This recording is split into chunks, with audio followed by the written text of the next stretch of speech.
It's 2003 and I'm on the road with NERD. We're playing at the White River Amphitheater in Auburn, Washington. After the show backstage, you meet all types of characters. On the bus ride back to Seattle, I expressed to my tour manager that it would be neat to see Bruce Lee's grave before we left. He said, "This isn't a sightseeing tour, you're here to do work." Later that night, I see What's-His-Face roaming through the hotel. He was carrying 2 shopping bags. I was thinking either that's clothing swag or jalapeno dip for the apple seeds. What do you know, What's-His-Face is at my hotel room door. And guess what he had in that bag? A couple of bricks of weed and some bricks of coke. But I don't do drugs. Drugs are bad for you. I'm here to pay my respects to Bruce Lee. I asked What's-His-Face, "Isn't Bruce Lee buried close by?" My man was like, "Yeah, about 10-minute drive away." "Hey, can you get me there?" "Yeah, I got you." On the way out, I run into Shay. I tell him what I'm about to do, and he says it's not a good idea, and we have a 4 a.m. bus call.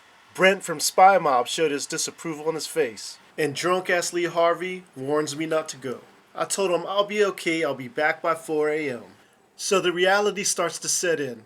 Here I'm riding with a total stranger who's a drug dealer with 3 to 4 bags of drugs in the back seat.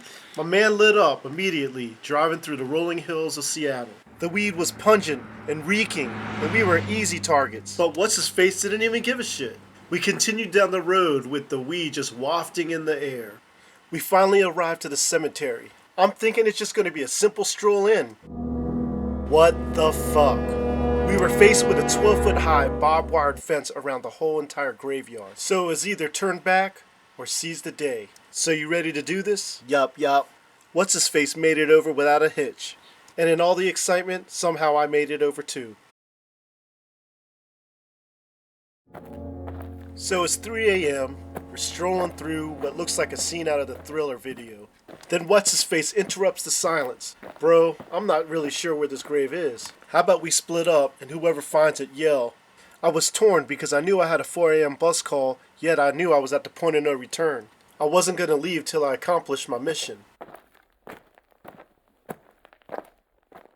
"Hey, over here!" I follow What's-His-Face's voice till I get to these shrouded bushes.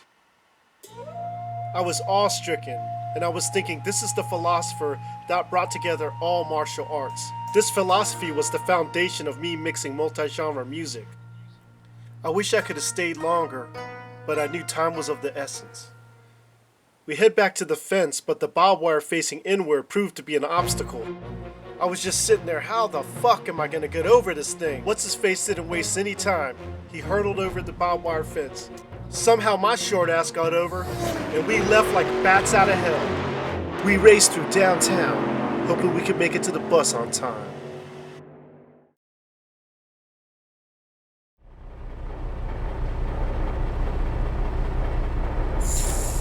Darryl, the bus driver, opens up the door. "Well, I see you made it."